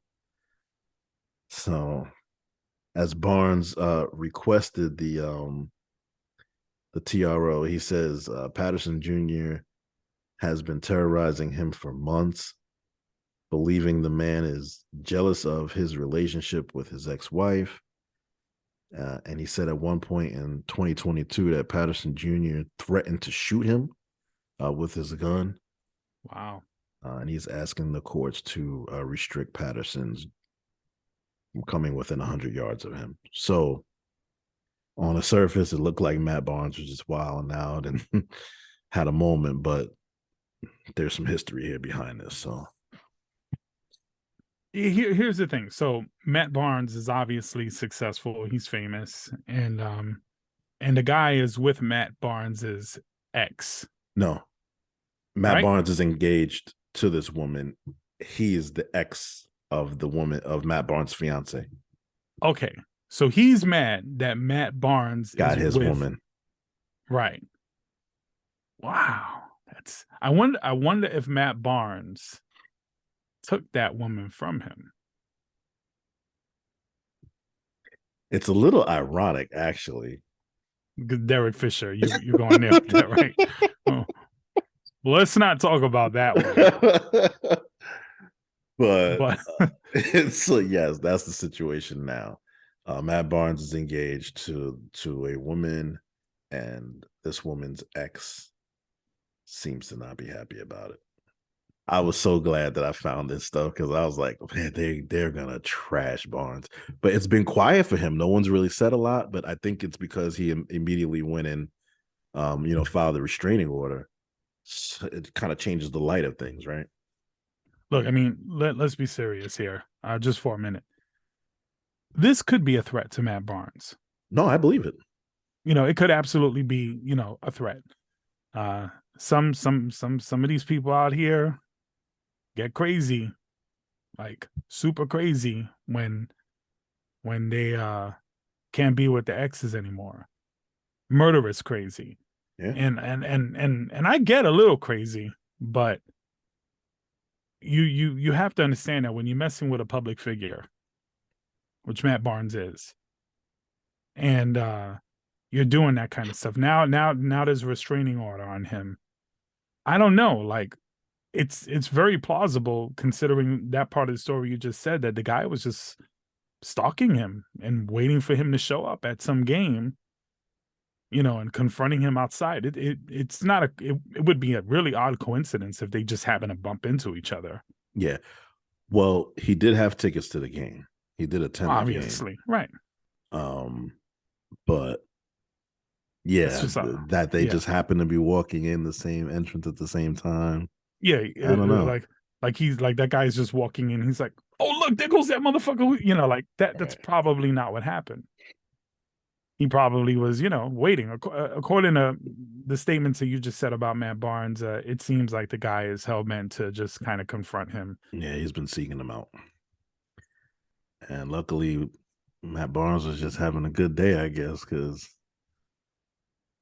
he poked the bear. So I was glad. I was glad it ended that way because I thought they were about to get Matt out of here. If that would have resulted in fisticuffs, I think Matt Barnes would have gotten a shittier end of that stick. I don't mean in the fight. I mean as far as like public opinion and police. What is that? I mean, I know what it means, but where does that word come from? A fisticuffs. What is that? Bro, I don't know. I don't know the fucking origins. I just think it's true. Every time I hear someone use that word, I was still like, that's so strange to me. Like, why don't you just say fight? No, you got me wanting to look this shit up. A fisticuffs. Like it I feel like a spelling bee. What's the origin of the word? Yeah. Oh, I can't believe I'm looking this shit up. So this 17th century word isn't too common these days, but it's a colorful way to say fist fight.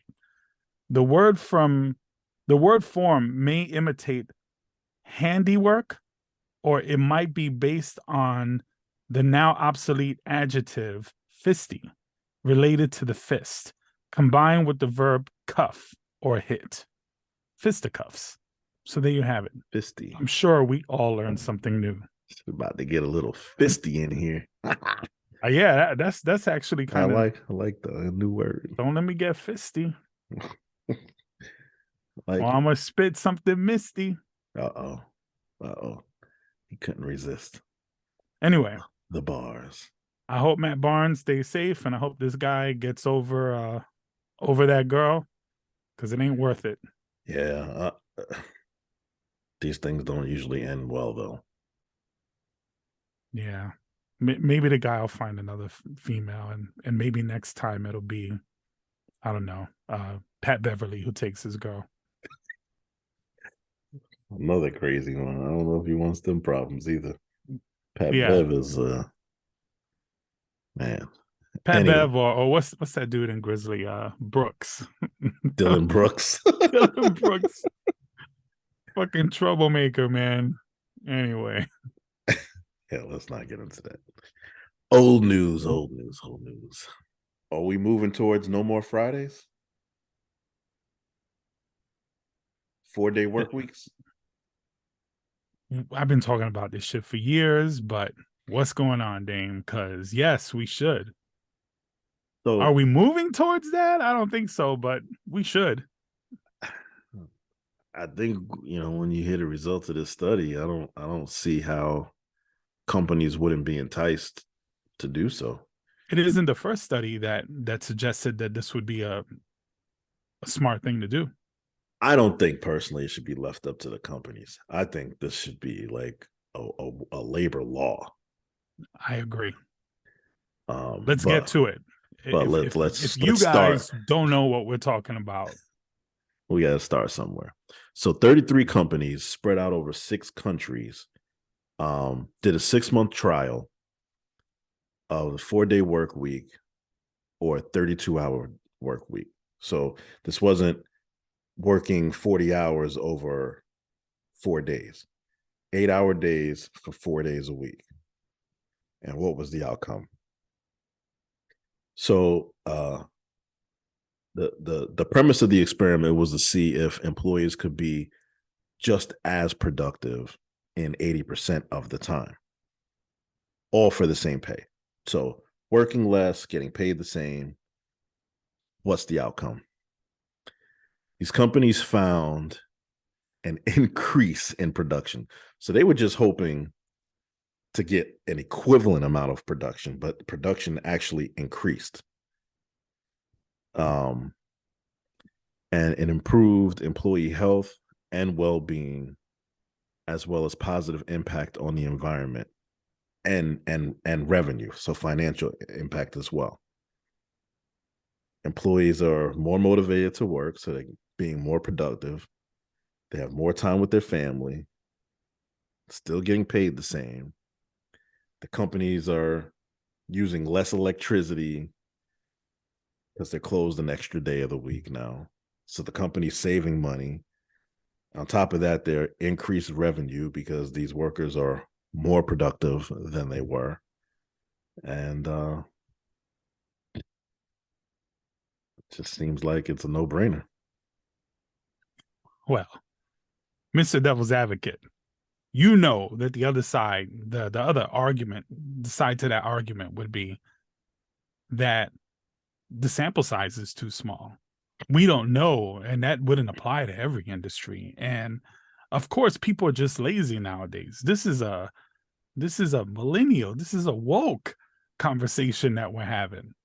So, of course, that's all bullshit. I think you could even see it. I see it in where I work. We've had several 3-day weekends between Martin Luther King and New Year's. And I see and personally how much more energized employees are, knowing, hey, I got my 4 days and I got my 3 days off. As someone who has a family, someone who I'm trying to be more active in my life, I've been going to the gym a lot more, trying to spend more time with my kids.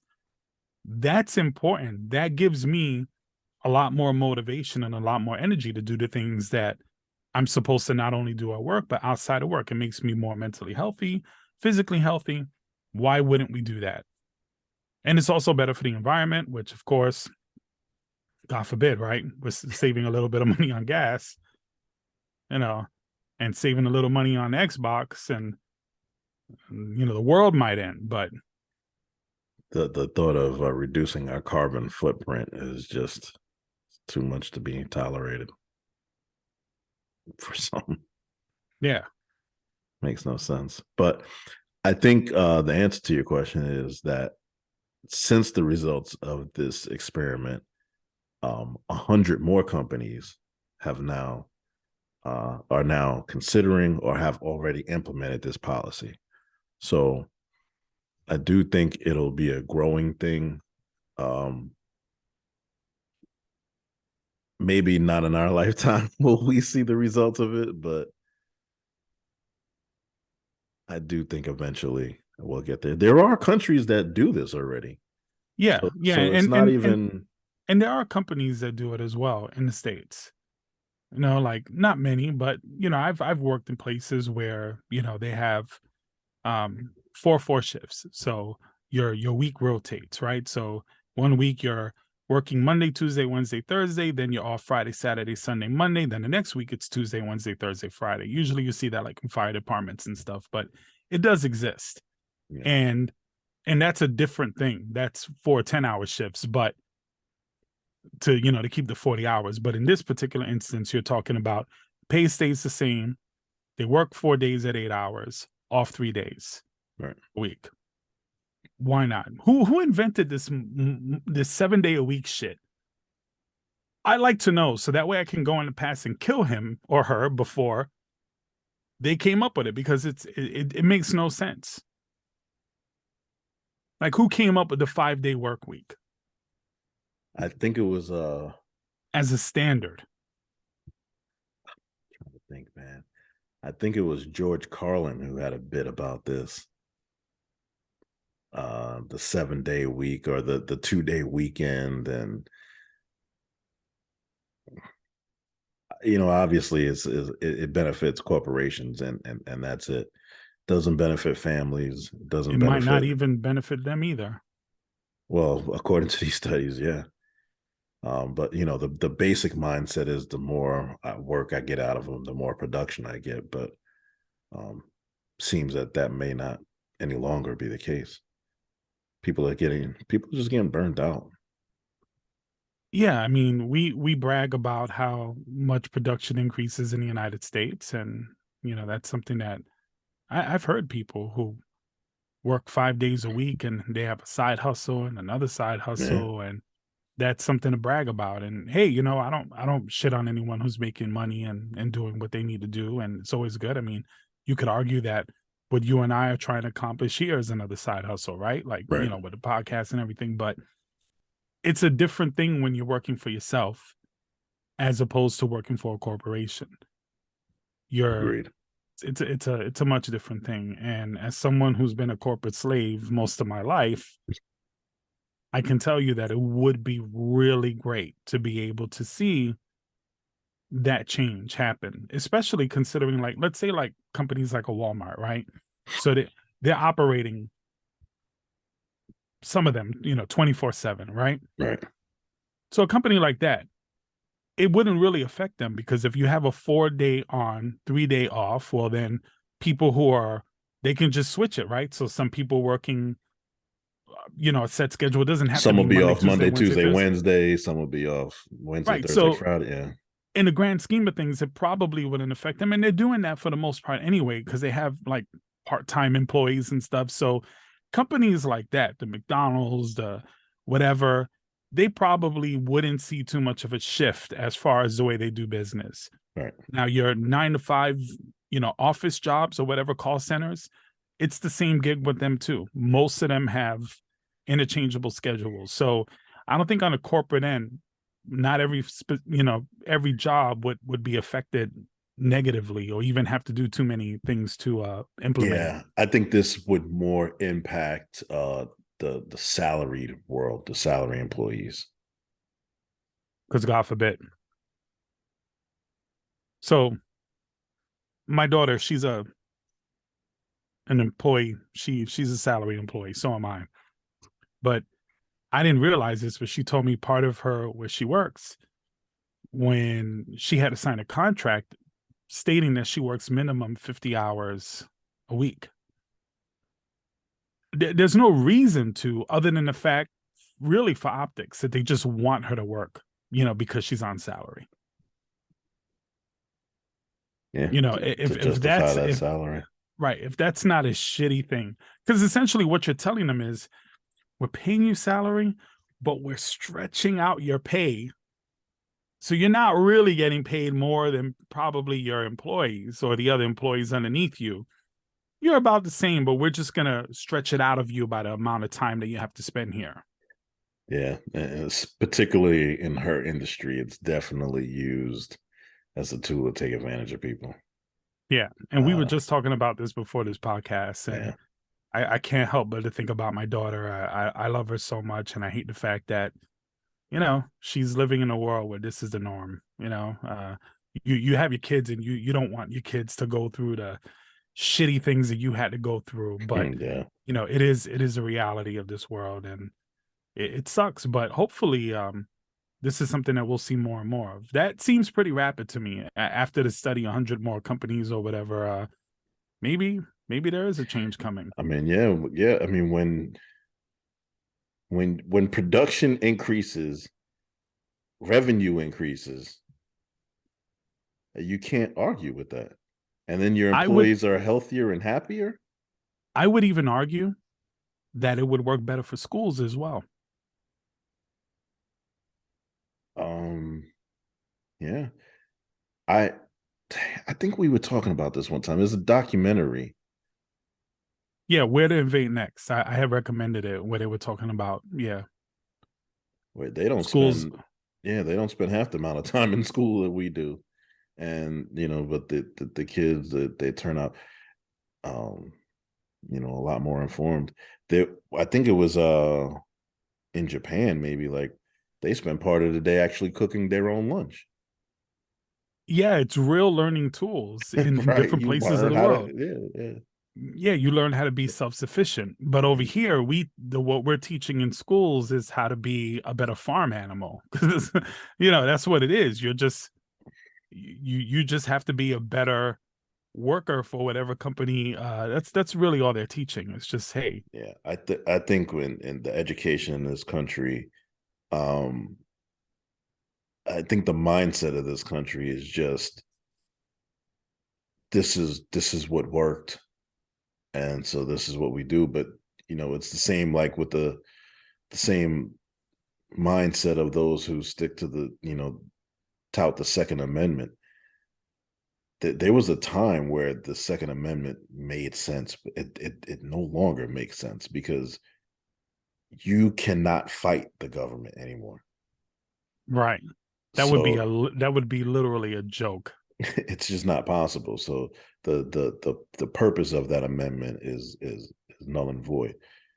And it's the same with our education. Yeah, the way we did it at one point was great, but it no longer is. We need to change with the times.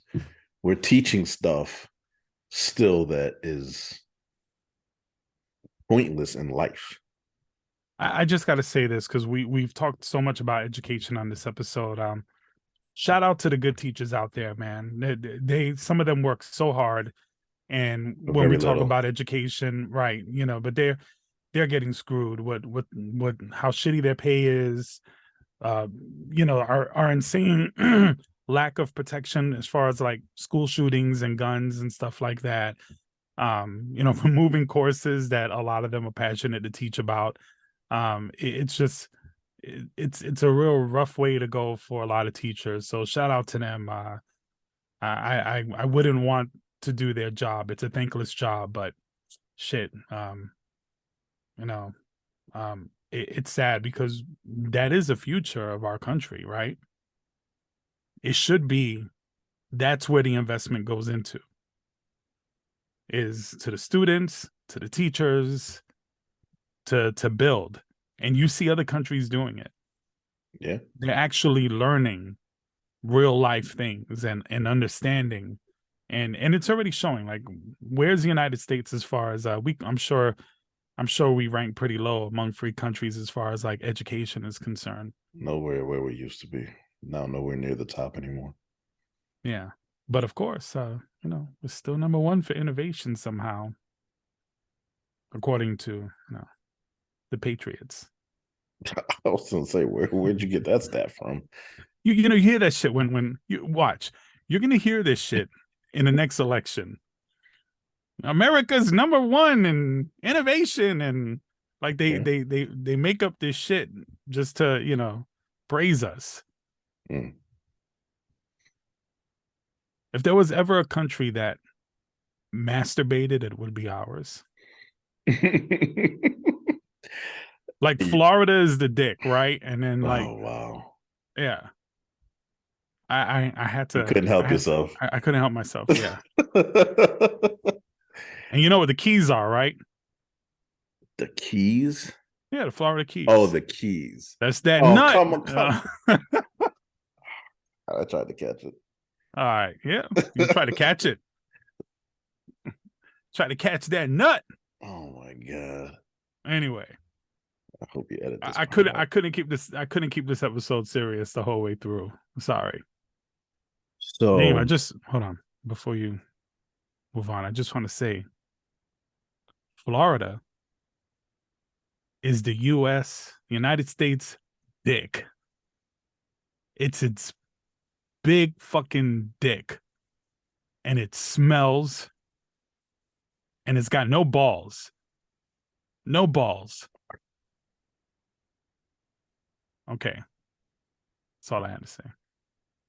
You had to say that because why? Because of DeSantis. And the fact that we're a red state. We're a red state now. So Florida is the United States penis. Okay. All right. And the keys are the nut. You just like saying it. We should call it the Florida skeet. Yeah, I don't. The Florida keys, Florida skeet. I don't know if I agree with that. I don't know if I'm on board with that. Why? Because you're riding Florida's dick. I mean, according to you, we all are. All right. Sorry. I have to be 15 every once in a while. Okay, let's go. Yeah, every week. This is the only time. It's the only time in the podcast. I see your face, Damien. I think of the Florida dick, and I don't know why. Yeah, I don't know how. Cut that out. I don't even. Cut that out. We'll cut that shit right out the podcast. All right. No, I was telling you to cut that out because okay, you see my face and you think of Florida's dick. I don't see the correlation. Cut that shit out. As we normally do this point of the podcast. Unfortunately, sometimes we have to take a moment to say goodbye to some people. But with yesterday or the 26th being the third anniversary of the tragic helicopter crash, I thought it'd be best to just mention those 9 souls and leave it there. The great Kobe Bryant, his daughter Gianna Bryant, John, Carrie, and Alyssa Adabelli, Peyton and Sarah Chester, Christina Mauser, and Aura Sobayan. Rest in peace. I'll just say, as a father, every time I see the pictures of Kobe and his daughter, Gianna, like it hits me hard. There's this beautiful picture where she's like, they're just looking at each other. And that's a father-daughter thing, for anyone who, has children and they're close to their children. And, to know that, Kobe, I thought what he was doing off the court, if it's even possible, was just as great as the things that he did on the court. Yeah, he was going to revolutionize women's basketball for sure. And just, documentaries and just everything he was doing, everything he had his hands in, it just seemed like he was transcending the sport, and his greatness was way beyond dribbling a basketball. Yes. And, and I think,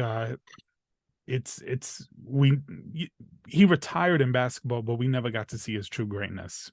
And that's probably, it's a big loss. And I know for a lot of Kobe fans, I wasn't the biggest Kobe fan, but I always respected him. And towards his last few years, I actually grew into a fan because same for me. Same. Yeah. Exact for me. His post-championship years, I became a bigger fan of his, but Kobe is definitely missed, and yeah, it's definitely hard to, especially if you're a Kobe fan, and his family. That must be still devastating. But yeah, you talk about that picture. I think of the moment when you're going down, and you just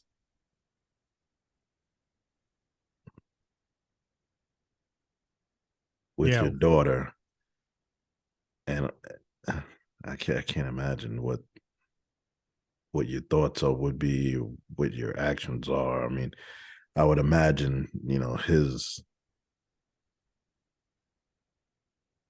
priority was to comfort her and reassure her the best he could, but that's and not just him. I mean, he's the famous one, so that's where the focus tends to be, but there were other families, husband and child, husband, wife, and children, or mother and daughters. There were, parents and children on this helicopter that all had to experience that. Right. And so I would hope that the reaction was just to brace yourself, and it just goes black, but who knows? But anyway, moving on. That's pretty heavy stuff. Yep. So music and movie recommendations. This was supposed to be where Patricia and I started our TV reviews, but I told you it wasn't gonna happen. It's gonna happen. First of all, well, I'm right 1 week. You're not right. I am. It's not happening. Okay. Well, Patricia had some unexpected things that required her to travel in a very short period of time. All right, that's out of our control. You want to tell them about the show? No, I'm gonna wait for Patricia. Okay. And we're gonna do it together. Well, I don't mean about the show. I mean the mishap. Oh. Yeah, I guess we can talk about it. Let's do it. So, I was recommended to watch a show. I don't want to say the name yet. I'm gonna wait for her. I was recommended to watch a show, and I accidentally watched another show that has a similar word, the same word in it. Completely wrong show. Patricia and I watched this whole thing. Yeah, so we wasted our time for 4 episodes of something that started out kind of interesting, but it ended up not being too interesting as we got into it. So what you guys thought we were watching, we're watching something else, and we'll reveal that next week. That on so many levels just gives me joy. Let's move on. So, in the music world, happy to say we got something coming out this week. We're talking about Styles P. He's dropping his second to last album. He is retiring. Scan out of the game. It's family time. It's business time. No more studio time for Styles P. This album is called Penultimate. A Calm Wolf is Still a Wolf. It's a dope title. It's a dope title. I want to say, though, I don't understand that. Oh, man. The whole idea of retiring as a musician, as an MC, like studio time is like some thing that you have to retire from. Like creativity is something that has to get turned off. Well, as you know, it requires a lot of time and effort, right? For them, what requires a lot of time and effort are the tours and promos and stuff. But making music, that's time consuming, but it should be a joy unless you were just in it for the money. Look, I'm an MC, and I've been rhyming since I was a kid, and I'm never gonna stop. And I don't get paid for this. I'm not some millionaire making a bunch of money on my music. I'll never stop. I'll go phases where I'm not doing it, but it's not something I could ever just say, I'm done. But when we talk about these rappers retiring, that's usually what happens. I don't know of a rapper that retired. I mean, there's rappers that retire just because no one's checking for them anymore. But when rappers make these announcements, they'll be on a feature somewhere, right? Because it generates a lot more. Yeah. I think he genuinely intends to step back and focus on other things. But I don't think this is the last we're going to hear of Styles P. Yeah, I'm not criticizing a decision. I just don't understand it. You know, as an artist, I don't understand it. You know, when I hear, like, wasn't Jay-Z supposedly retiring or something like that a while back? Yeah. And then Too Short as well, right? Too Short also. I think Too Short really did retire, right? I'm pretty sure he did. Too Short but anyway, put out like 20-something albums. Yeah. So, but I still, I don't understand it. I guess once you've gotten to a point where maybe they're not retiring from the art, maybe they're retiring from the industry, right? So yeah, so interesting. But like the big ones, like you mentioned, Jay-Z, although a lot will say that was a ploy to steal Rockefeller, but I won't get into that. Then it was Andre 3000 retired, but you know, we get a verse from him every now and then. Joe Budden has said he retired. He hasn't put anything out yet, but I think he will put something out. Yeah, there haven't been that many that have come out and just said I'm retiring. A lot just fade away because no one's really checking for them.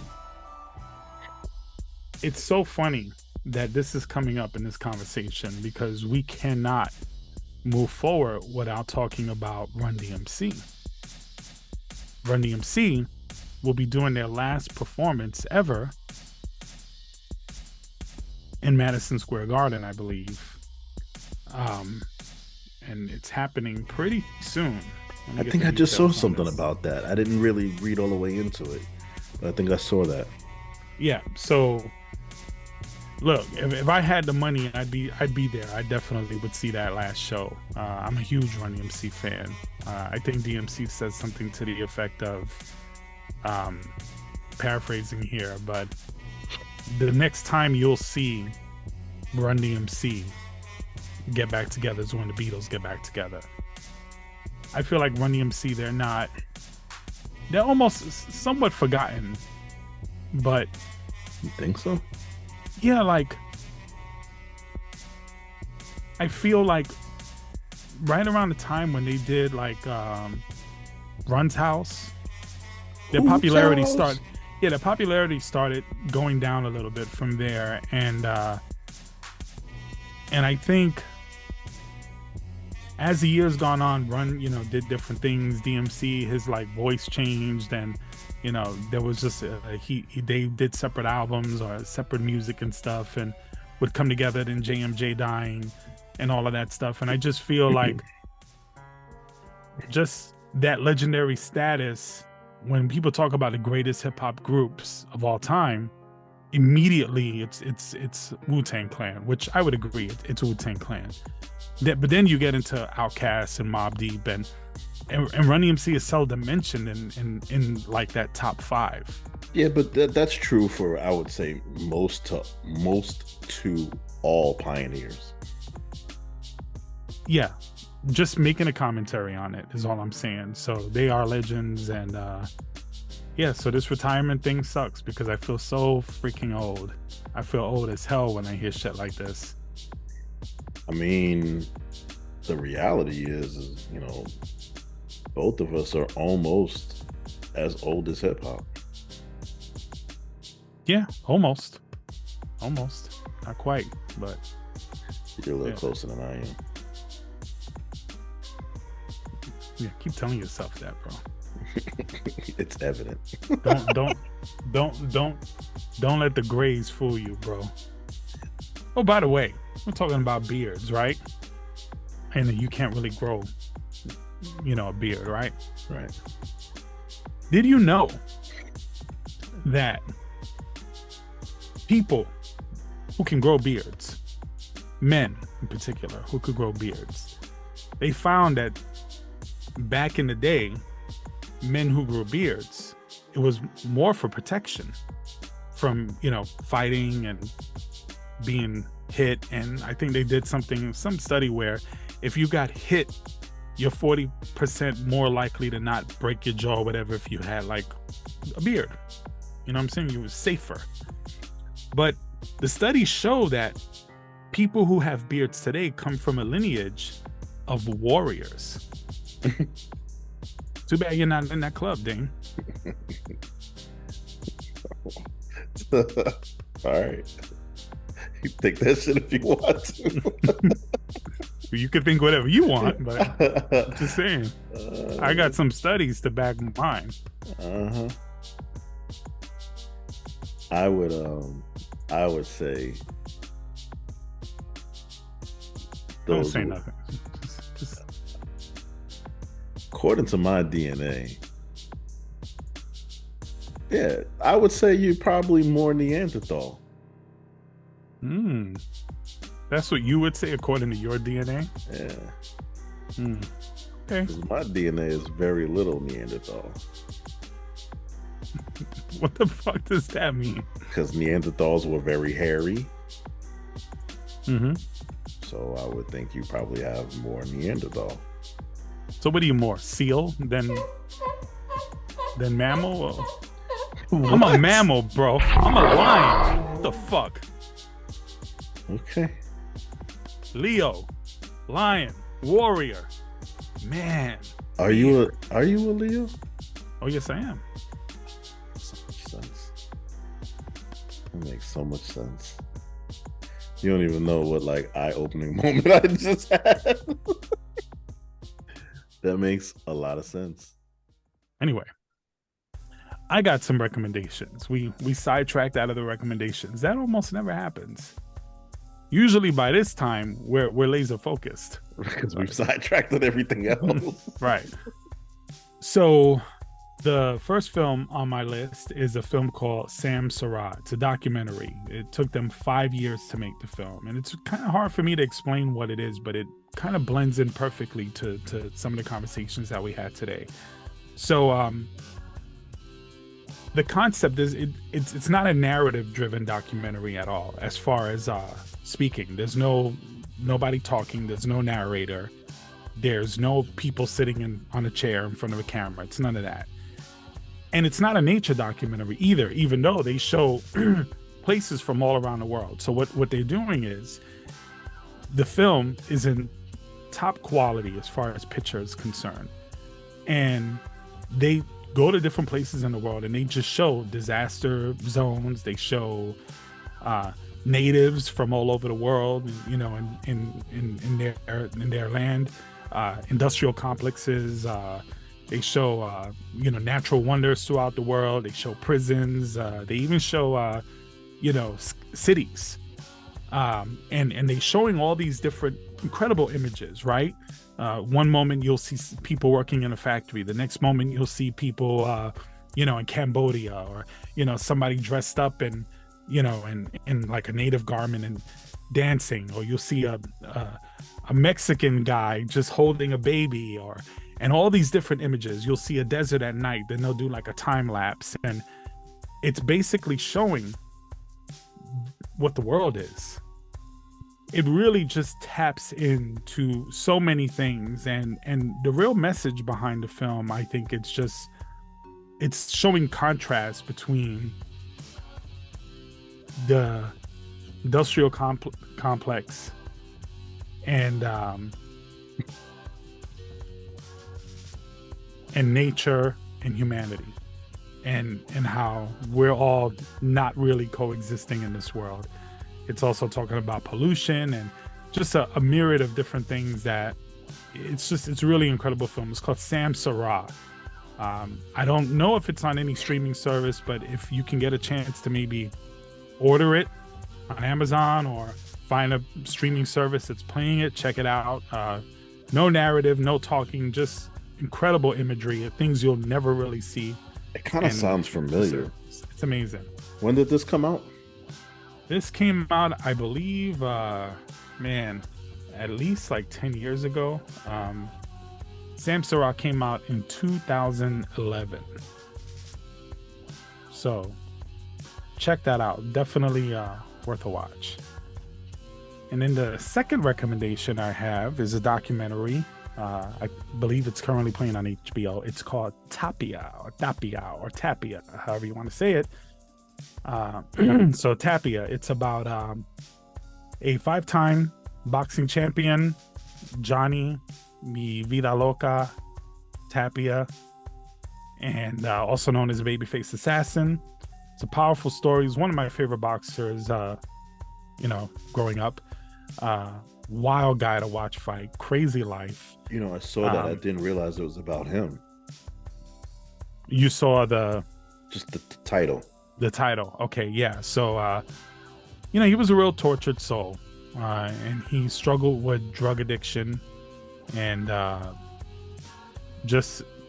he started off his life where his mother was raped and murdered when he was young, and that sort of was the start to his life. And to see his triumphs and his failures in the boxing ring and out the boxing ring, it's extremely powerful and sad and tragic and uplifting and inspirational. So check it out. All the feels. It hits everything. And if you don't know who the boxer is, if you're not too familiar with him, or not familiar with him at all, don't do any research on it. Just jump in and watch it, and you'll be surprised. Trust me, you'll be surprised. It is one of those amazing stories that I don't think it's covered enough in the sport of boxing or in combat sports in general. So those are the two, Samsara and Tapia. Tapia. All right, I'm definitely gonna check out Tapia. Sarah. I think you will love it. I think you love both, actually.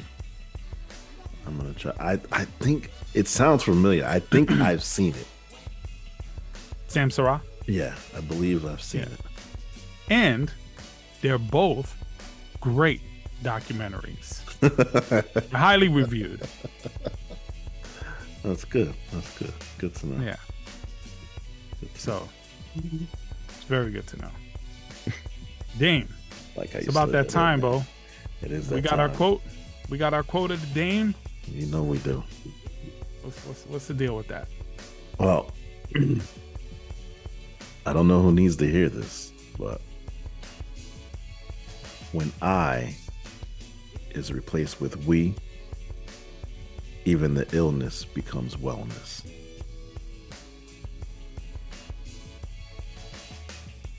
I like that one. You should. I like that one. Malcolm X. Woo! Malcolm. I didn't even know that was from Malcolm X. I love that one. It's a good one. See? Yeah.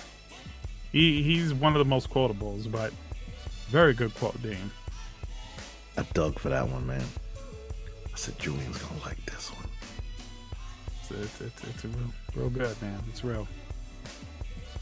Well, and that should be the message of the day. So if you guys take away anything from this podcast, let it be that. I thought it was fitting too. Just with the topics that we were discussing, and it just seems like everything is intent to separate everyone. And if we just get past all of the labels and all of the things that are set to put us in separate boxes, this would be so much of a better world. Absolutely. Well, I guess Turn on our that eyes note, to Weeze.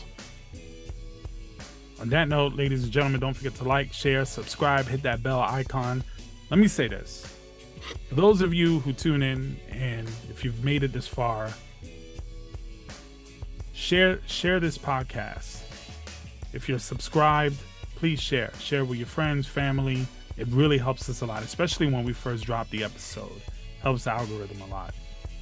We want to keep bringing content, and there's more to come, and we appreciate the support thus far, but definitely help us out. Appreciate y'all. Peace.